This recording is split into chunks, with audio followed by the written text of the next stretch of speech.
Hey, everybody, and welcome back to another episode of Your Favorite Aunties Podcast. We definitely have different intros. What you mean? You say, hey, everybody. And I'll be like, what's up, you guys? Sometimes I say, what's up, you guys? Really? Yeah. I feel like more often than not, I can recall you saying, hey, everybody. Yeah, I probably do say it more, but yeah. I like that. I just had like a realization that we have different ways to intro the episode. Yeah. Okay. So you guys, one of our most viral reels was us talking about parenting our parents. You remember that? I do. Yeah. And I feel like we haven't talked about parenting our parents since then, or what it's like to be at this age and have a relationship with our parents. Mm-hmm. And I feel like our listeners and viewers would really like it if we talked about it, because everybody's not talking about what it's like being, your parent's parent. Yeah. And or caretaker. Yeah, it is. Well, one, it's a blessing because Mhm. we are getting to that age, not to say that didn't happen earlier for some people, where parents getting up out of here. Yeah. So yeah. one, it's a blessing at 30 something to have both of your parents. So I think of that often. I don't know. It's like the older you get, I don't want to say I'm more morbid. I think I'm more aware. Yeah. I'm way more aware. So I'm always just like, at any moment. Yeah. You know what I mean? Yeah. So anyways, I mean, we could talk about that, but I know that's something I think about because my parents are getting older. Yeah. And it's an unfortunate reality. I feel like in my mind, I feel like I definitely think about it more often than not, but I try not to think about it because I don't want it to happen. Mm-hmm. If I just think that my parents are perpetually young, like they're just forever young, then they're going to just be here. Mm-hmm. And if I don't treat them like they could leave at any moment, then they'll still be available. Because I kid you not, before my grandfather passed, I would not go visit him. I would talk to my grandpa on the phone every now and again. And if my mom picked him up to bring him to the house for like a little bit, a couple days, whatever. But I didn't go by and see my grandpa. I didn't. And there was one day where I left work and I was like, let me go to my grandpa's house. I don't do that. Like, I just don't. And that alone should have let me know. He passed shortly thereafter. And I went by to see him. He was so happy that I went to see him. I mean, like, happy. He was laying in his bed. I was just talking to him, messing with him like I always do. He raised his age so that he could go to the army. So I would always ask him like, oh, how old are you? No, you don't know how old you are because they said that you raised your age, so you forgot. And, just mess with him. And then I would be like, oh, okay, so you're, let's just say 89 right now. Okay, so you'll be 90. He's like, no, I'm 89 right now. And that doesn't mean that we had a whole little thing going. Mm-hmm. And confirmation bias, whatever. I'm just like, if I wouldn't have gone by to see him, then what? Would he have still passed at the time he did? Because it was so out of the ordinary for me to like physically go visit him. I feel like that was absolutely Holy Spirit's nudging. And like, because I have now that last experience with him, it's just very weird. And I think for me and my mom, because it happened to my grandpa, I'm like, I'm not going to treat my parents like they could not be here at any moment. Do you get what I'm saying? Yeah, I get what you're saying. I guess I just do the exact opposite because of it. Like we have two different reactions to the reality. Right. So yeah, and then I don't know. It's just it's such a blessing to have your parents and watch them get older. It's also just such a different experience. Like I am blessed that both of my parents are 70 plus, but they're very active as they can be. Like they still drive, they still do things. They, but I just look at them sometimes like, man, like my parents are older and that is crazy. Yeah. It's just crazy to watch. And you feel like that responsibility for them? For sure. Because I feel bad for, like we were talking about before, it does make me feel bad to know how quickly the world is evolving and how much it leaves our seniors behind. Yeah. And I think often about those seniors who don't have a Nia, who they just by themselves, who, and how, of course they're surviving, but also there's just so much that they probably can't even just comprehend because it's just so 180 from what they grew up with and how the world was when they were, that it's like, man, it's crazy. Like I remember, of course, my grandmother, she was in a nursing home for the last few years before she passed. But like I literally remember up until maybe like, I don't know, right before maybe like 2016, 17, she would still go pay her bills by hand at the bank. Mm-hmm. Forget that you can mail it. Mm-hmm. Forget that you can get on the computer. Forget that you can call them. Mm-hmm. My aunt would have to go pick her up because she's going to go pay her bills at the bank. Right. You know what I'm saying? Right. And so it's just little things like that where it's like you can push 2 buttons and pay your bills. Yeah. But somebody who didn't grow up like that and is just older is like, the world is leaving them behind.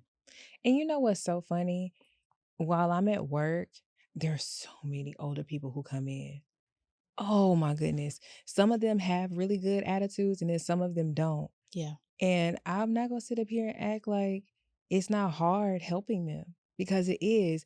Like there are some who come in and they just want me to do it. And I'm like, no. I was like, I'll show you how.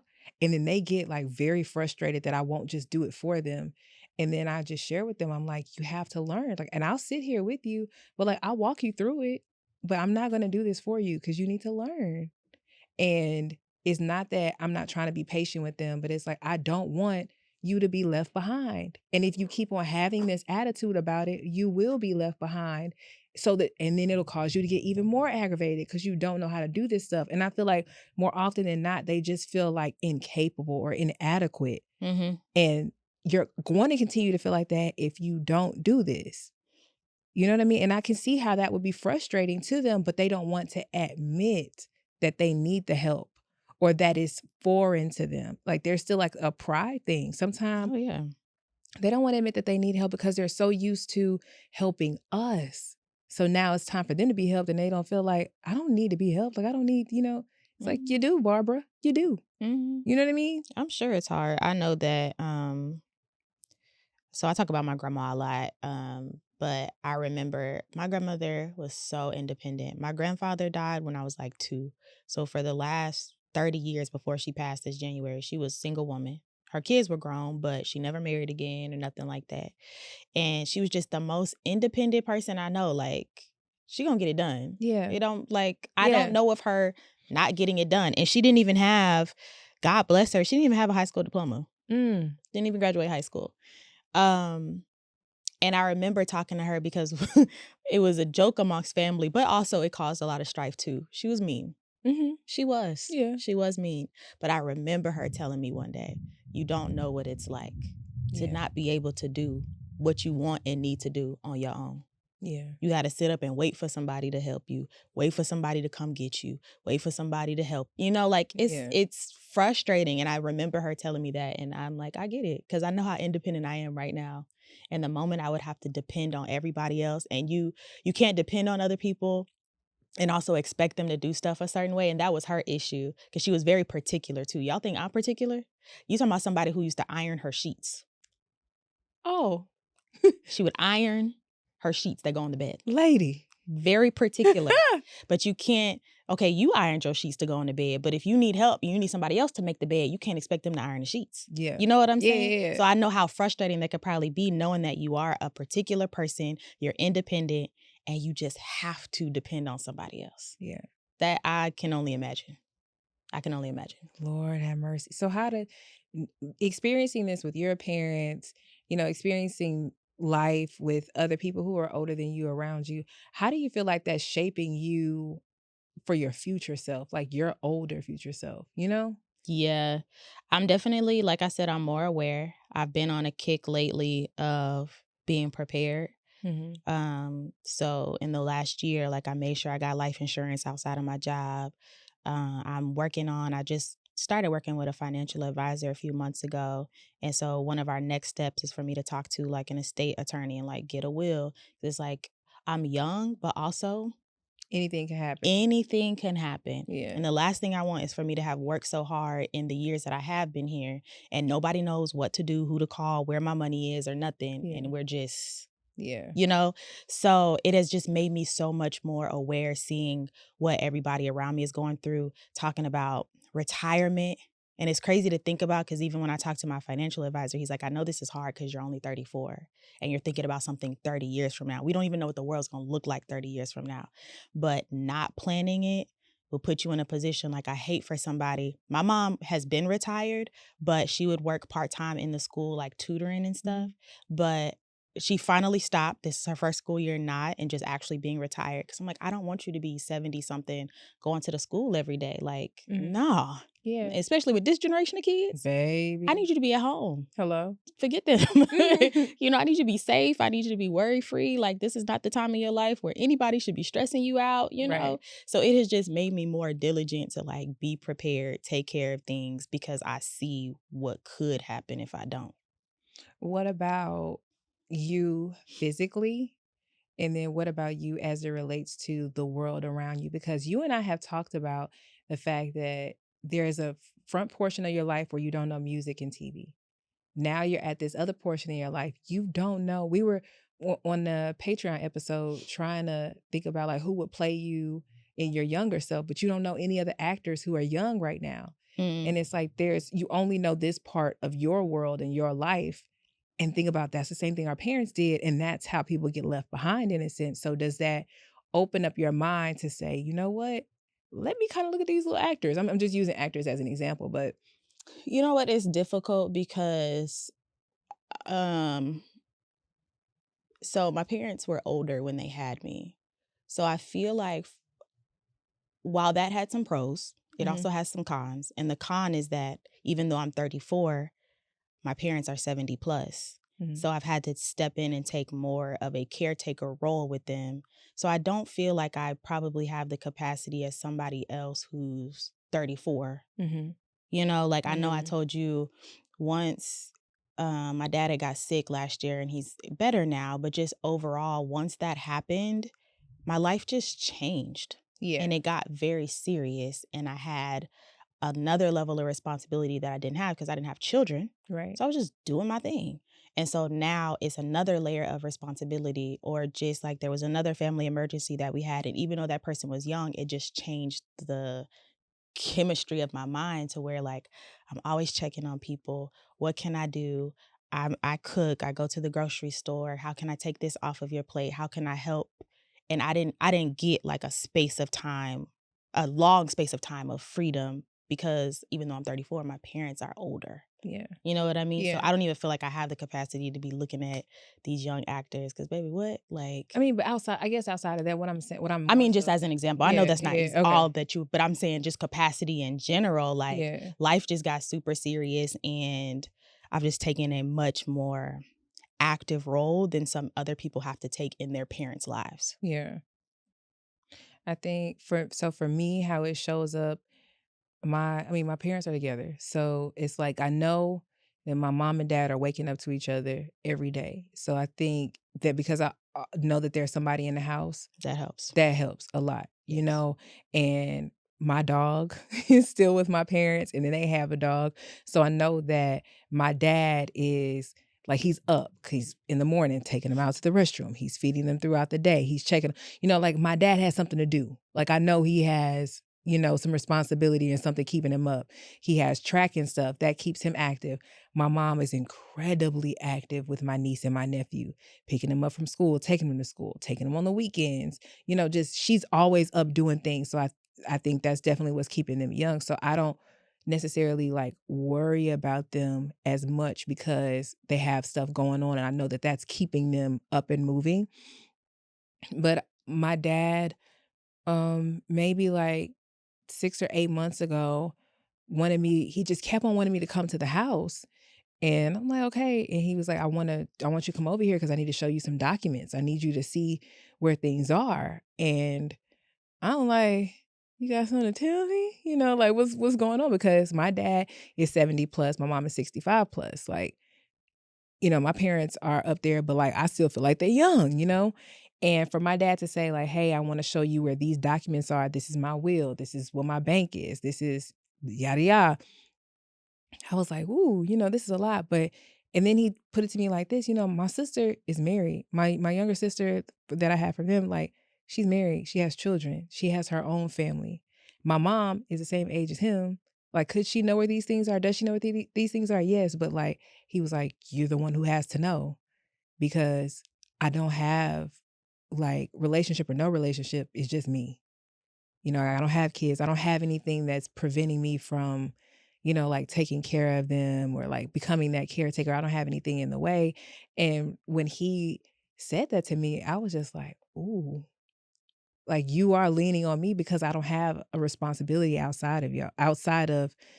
I don't have a reason to leave them and cleave to somebody else. Whereas my sister does. And it gives her like room and liberty to do that. Like, will my parents want she and her husband to take care of them? Okay, cool. But they're not even considering her to do that. Mm-hmm. It's me. Mm-hmm. And I'm just like, oh, okay. So yeah, it's a lot.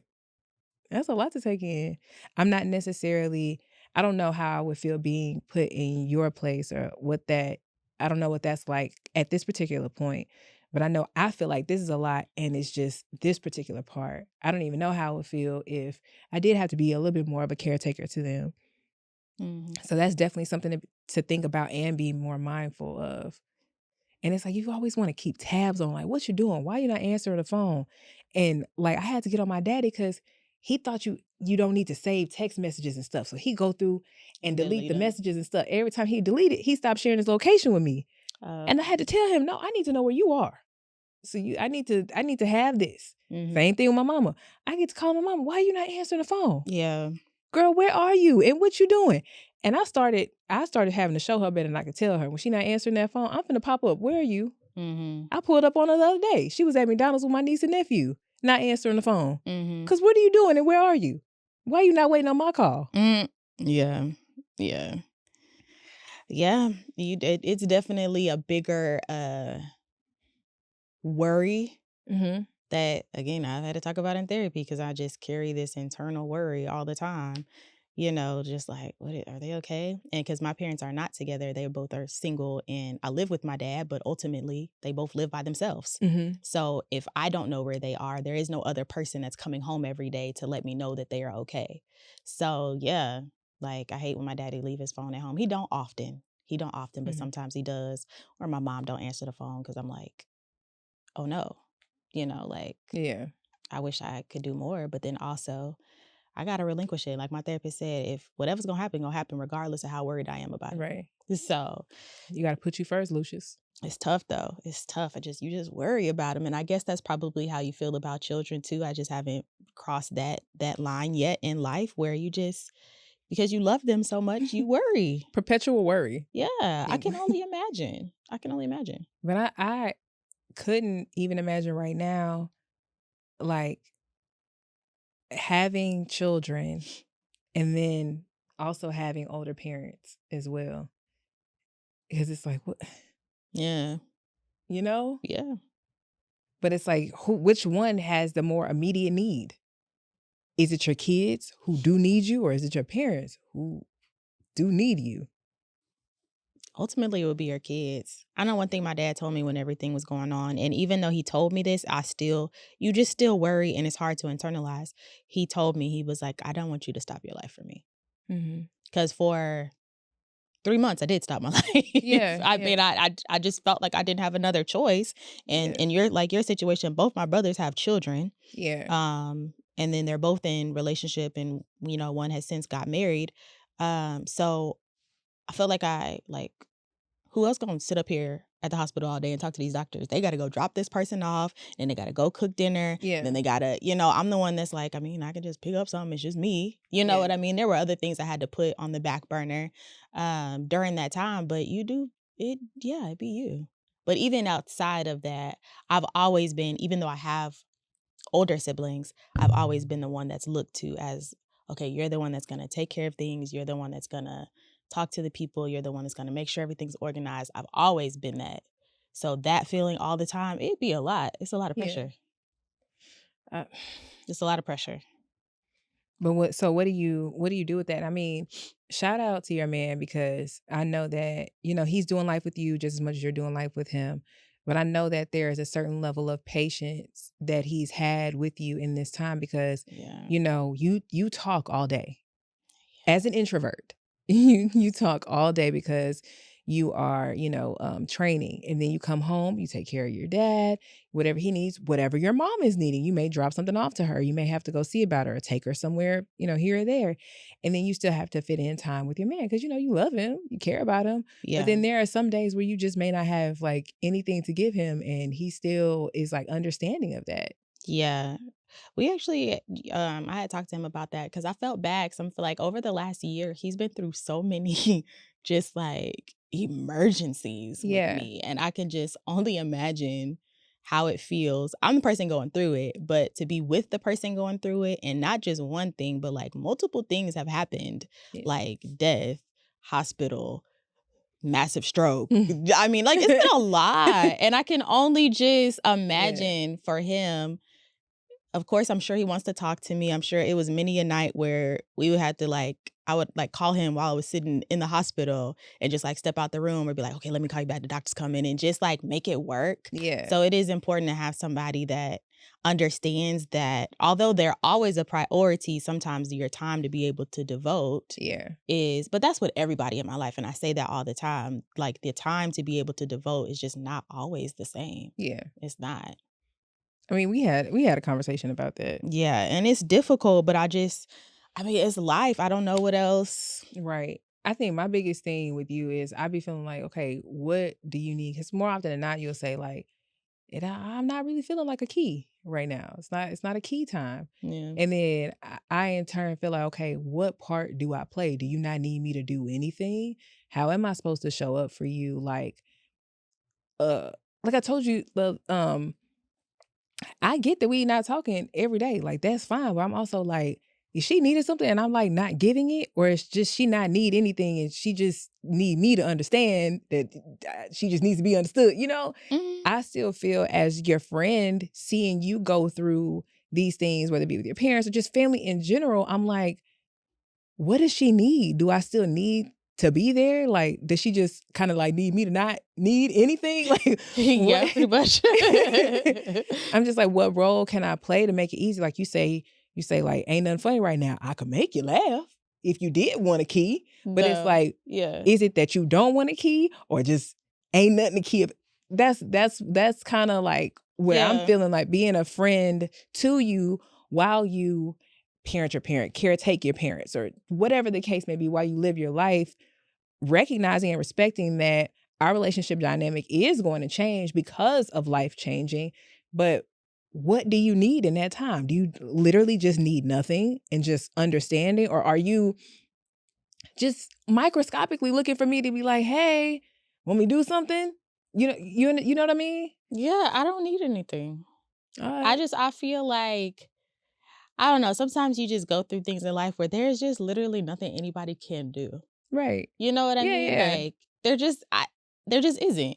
And so, like, when I was going through this situation with my dad, when I finally thought of something, it was for you to go pick up some stuff from the grocery store for me because I just hadn't had time to go to the grocery store. But it took me a while. When you immediately asked me, I didn't have anything. So it took me a while to be like, oh, well, I guess I don't have to go to the store. I could ask her if she could do that for me. Yeah. But there is no, immediate, I need this. I mean, and I don't even think it's a need. It's just more so like, I don't want you to feel alone. And obviously, I know you got your man, so you don't feel alone. But it's like sometimes you do want the support of your friends, like, or me.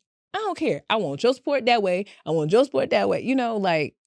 Maybe you might need something, and I don't want that to go without being met if it's something I can do. Because I was having a conversation with one of my friends like a little while back. I was kind of talking like, okay, we distant, like what's going on? And I'm going through trying to figure out, I'm thinking it's this, and this reason why. And it's like, no, life got hands and it's jumping her. And the whole time I'm thinking that there's something going on between us. And it's like, no, it's life. And now I'm like, there is this whole section of your life that I did not walk with you through because it was just that much going on. And in that same right, could you have said that this is what's happening? Yeah. But also she was looking for me to inquire. And I didn't. Not in the way that she would have wanted me to, at least. And that's what makes me now, like, I don't want to miss chunks of your life that I could have been there for, but because you feeling the way, not saying you are feeling the way, but like you feeling the way that I haven't been there, like, this is what I'm trying to, like, what can I do? Yeah, like, no, do you no. need It's to? not nothing like that for me. But also, you just like, I just be alone. So I don't feel like that. Yeah. I don't feel like that. Yeah. If I can think of something, yeah. But then there's so many things that, is there a moment where, you could have sat up at the hospital and gave me a break? Yes. But then also, while I'm gone, I'm not taking no break because I'm going to be thinking about what's happening while I'm not there. Right. So I might as well I just popped up on you that be one there, time.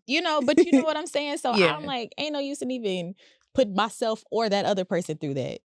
It's something that I just got to do because that's the only piece that I'm going to have about it. Yeah. So no, it's just like I say all the time, just kind of being low maintenance and not pulling anything else because I don't got it. And I didn't, honestly, like I told you in that conversation, like I don't even know what having it looks like going forward. Yeah. Because I know that while some of these things are temporary, responsibilities at this point, if life goes as I would like it to, are only going to increase. Yeah. I'm not married yet. I don't have kids yet. All that stuff. So I'm just like, man, I don't even know what having it looks like going forward. Yeah. I don't know. I feel like overnight it's just we had it and then we did But it. that's how quickly life changed. Yeah. Literally, it was a year ago. It was this month, August last year. Because I was looking for something and I ran across some text messages that I was sending my brothers, going through that stuff. Yeah. And letting them know what was going on. And I'm like, dang, it was a year ago. A year ago this month, everything just imploded. So I don't know, man. And so if y'all are going through something that's unexpected and then you don't know till you know, like I was just living life, or, just kicking it. And I just didn't know this other side of life where, being a caretaker or just having somebody in the hospital, like for a long stint. Yeah. That it wears on them. Absolutely. It wears on you too. Yeah. As it wasn't just my dad, there was like other situations that occurred and it's a lot.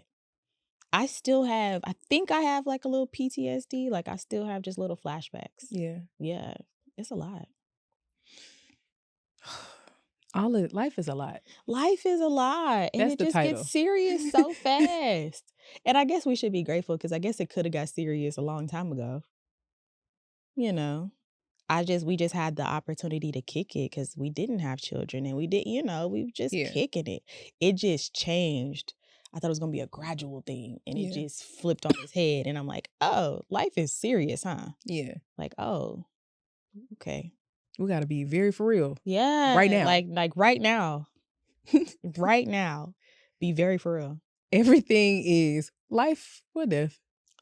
Life is more serious than I knew that it was. And you can't prepare for it. Even for as much as you would want to prepare, you can prepare physically. You can't prepare emotionally. No. You can prepare emotionally. You can't prepare financially. It's just when you think you got this one figured out, you got to let this one loose. Or not everything's loose. And you getting pulled every which way but loose. I'm telling you. Yeah. So, look, we all doing the best we can. With what we got. With what we got, man. And so whether it's parents getting older or kids or whatever it is, life, career, money, like life be lifing. You just do the best you can. And it don't stop. And I'm so much more understanding. Like I feel like I'm an understanding person, but even more so now, I'm like, whatever it is, I understand. Life be lifing. Like that thing will knock the wind out of you and keep on moving. Like it did nothing. And everybody, well, I shouldn't say everybody, but a lot of people are facing things that you don't know nothing about. God knows how our parents feel and what they're going through, or how your siblings feel and what they're going through, or how your friends feel and what they can only express so much. They can only even articulate so much. So just like trying to be understanding. Yeah. Well, I know that sometimes we always have a really good key, but there are also times when we like to bring awareness to certain topics and really speak to a people, whether you may be going through this currently, you may Yeah. know somebody going through it, Yeah. or this just may be your prequel. Yeah. You know? Start thinking about it. Yeah, just to be mindful of your parents, of your siblings, of yourself. Like, let this be a lesson. Get your house in order. Mm-hmm. Get your house in order. When you feel those nudges, go see somebody, go do something, go do it. Yeah. You do not know. Remember, well, remember when you went to go see your mom's friend and you were like, that day she just looked so pretty? You just went to see her? My mom went to go see her friend and she looked pretty. Your mama did. Okay. Your mama did, yeah. And then she passed. Yeah. That. Yeah, that was my mom. Yeah. She went to go see somebody and she was like, oh, she told her that she had complimented her. Like, you look so beautiful, just like your skin going stuff. Yeah. Passed that night. Mm-hmm. And you just never know. You never know. So like you said, when you get those little feelings, because I could not tell you, it was never a thought to go see my grandpa when I get off of work. Especially, when I get off work, I'm going home. Mm-hmm. I want to be at home. Mm-hmm. And that day, let me just go see him shortly thereafter. I mean, shortly. And that blew my mind. Because what? Yeah. What you mean? Listen to them nudges, man. Even if it's take time for yourself. Yeah. Even if it's enjoy right now. You don't know what that next season holds. Yeah. You know? Because you had your time of rest that you knew that the Lord had called you into. And now at this particular point, you've said that you feel like that particular part is over, but like you really did have to take that time to rest and just take in life. I didn't know what was coming next, but God knows. Yeah. You gotta listen, even if it don't make sense. Just listen and do it, because God knows the seasons. He does. Yep, and they're gonna keep on changing. Hello. They're gonna keep on changing. Well, this was good. Little family, little current situation, little little something. But this was good, and we'll catch y'all next week on another episode of Your Favorite Aunties Podcast. Bye.